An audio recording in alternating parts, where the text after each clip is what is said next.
السلام علیکم ورحمۃ اللہ وبرکاتہ۔ کیا حال ہے سب کا؟ روزے ٹھیک جا رہے ہیں؟ الحمدللہ۔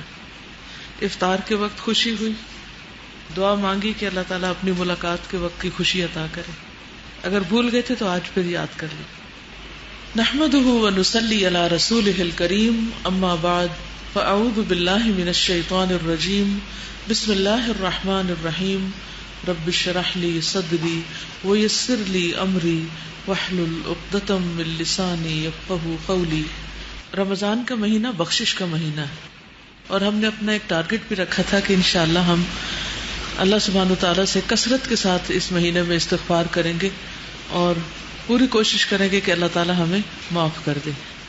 اللہ سبحانہ وتعالیٰ واسع المغفرہ ہے، معاف کرنے کو پسند کرتا ہے۔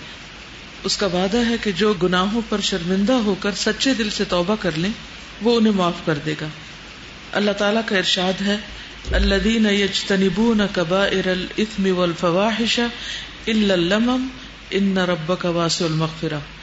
اور وہ جو بڑے گناہوں اور بے حیائی سے بچتے ہیں ماں سوائے صغیرہ گناہوں کے، تو تیرا رب بڑا بخشش والا ہے۔ یعنی چھوٹے چھوٹے گناہ تو سب سے ہو جاتے ہیں، لیکن کبیرہ گناہ جو ہے، جن چیزوں کو اللہ تعالیٰ نے حرام قرار دیا ہے اور جن کا تذکرہ آپ قرآن مجید میں پڑھ رہے ہیں کہ یہ چیزیں حرام ہیں، ان چیزوں سے بچنا ضروری ہے۔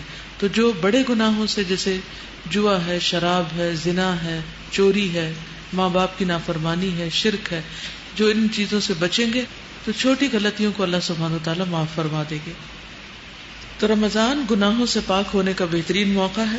نبی صلی اللہ علیہ وسلم نے فرمایا، ایک رمضان دوسرے رمضان تک اپنے درمیان ہونے والے گناہوں کو مٹا دیتا ہے۔ یعنی پچھلے 11 مہینوں کے جو گناہ ہیں وہ اس مہینے میں صاف ہو سکتے ہیں، جبکہ کبیرہ گناہوں سے بچا جائے، جیسے جھوٹ، چغلی، غیبت، یہ بھی اسی میں آ جاتے ہیں۔ پھر دن کا روزہ اور رات کا قیام بھی بخشش کا ذریعہ ہے۔ رسول اللہ صلی اللہ علیہ وسلم نے فرمایا، جس نے ایمان کے ساتھ اور ثواب کی نیت سے رمضان کے روزے رکھے، اس کے گزشتہ سارے گناہ معاف کر دیے جائیں گے۔ روزہ دار مرد اور عورت کے لیے بخشش کا وعدہ ہے۔ والصائمین والصائمات، قرآن مجید میں آتا ہے روزہ رکھنے والے مرد اور روزہ رکھنے والی عورتیں، اور اس آیت کے آخر میں آتا ہے اعد اللہ لہم مغفرۃ واجرا عظیما، کہ اللہ نے ان کے لیے بخشش اور اجر عظیم کا وعدہ کر رکھا ہے۔ جو شخص رمضان پائے اور اس کی مغفرت نہ ہو تو وہ بد نصیب ہے۔ حضرت جابر بن سمرہ سے روایت ہے کہ نبی صلی اللہ علیہ وسلم ممبر پر چڑھے اور فرمایا، آمین آمین آمین۔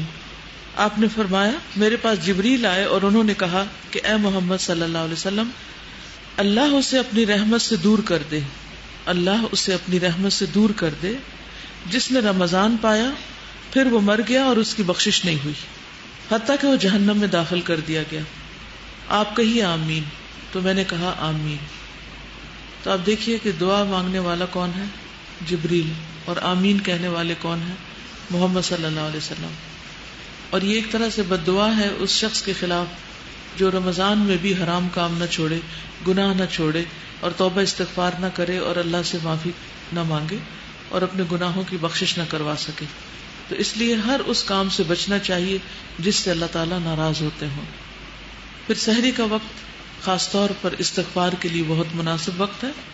قرآن مجید میں آتا ہے وَبِالْأَسْحَارِ هُمْ يَسْتَغْفِرُونَ، کہ وہ سحری کے وقت استغفار کرتے ہیں۔ اللہ تعالیٰ ہر رات کو آدھی رات یا ایک تہائی رات کے آخری حصے میں آسمان دنیا پر نزول فرماتے ہیں اور ارشاد فرماتے ہیں کہ کون ہے جو مجھ سے دعا مانگے تو میں اس کی دعا قبول کروں، کوئی ہے جو مجھ سے سوال کرے تو میں اسے عطا کروں، کون ہے جو مجھ سے استغفار طلب کرے اور میں اسے بخش دوں، یہاں تک کہ طلوع فجر ہو جاتی، یعنی فجر کی اذان ہو جاتی۔ اس کے لیے کرنا کیا چاہیے؟ پہلے سے دعاؤں کی لسٹ بنا کے رکھنی چاہیے۔ اگر آپ نے اپنا گول سیٹ نہیں کیا ہوا کہ کون سی دعا مانگنی ہے، تو اس وقت پھر ٹائم اتنا تھوڑا ہوتا ہے، اور ویسے بھی آپ ہاف سلیپی بھی ہوتے ہیں، تو بہت ایکٹیو نہیں ہوتا مائنڈ کہ سوچ کے اس وقت دعائیں مانگی جائیں۔ تو بہتر ہے کہ وہ دعائیں کہیں یا تو لکھ کے رکھی بھی ہوں، کسی اسٹکی نوٹ پہ آپ لکھ کے لگا چھوڑیں، یا کوئی کتاب آپ نے سامنے رکھی ہوئی ہو، یا پھر اپنے دل میں اپنی دعاؤں کو حاضر کریں۔ اور اگر کچھ بھی یاد نہ رہے تو کثرت سے استغفار کرتے جائیں، یہ تو یاد رہے گا نا۔ اور اگر یہ بھی یاد نہ رہے تو اس کے لیے کہیں لکھ کے لگا دیں۔ استغفار، صرف لفظ استغفار بھی کافی ہو جائے گا. کیا آپ نے اپنی نمازوں کا محاسبہ کیا، چیک کیا کہ کون سا خیال بار بار آتا ہے؟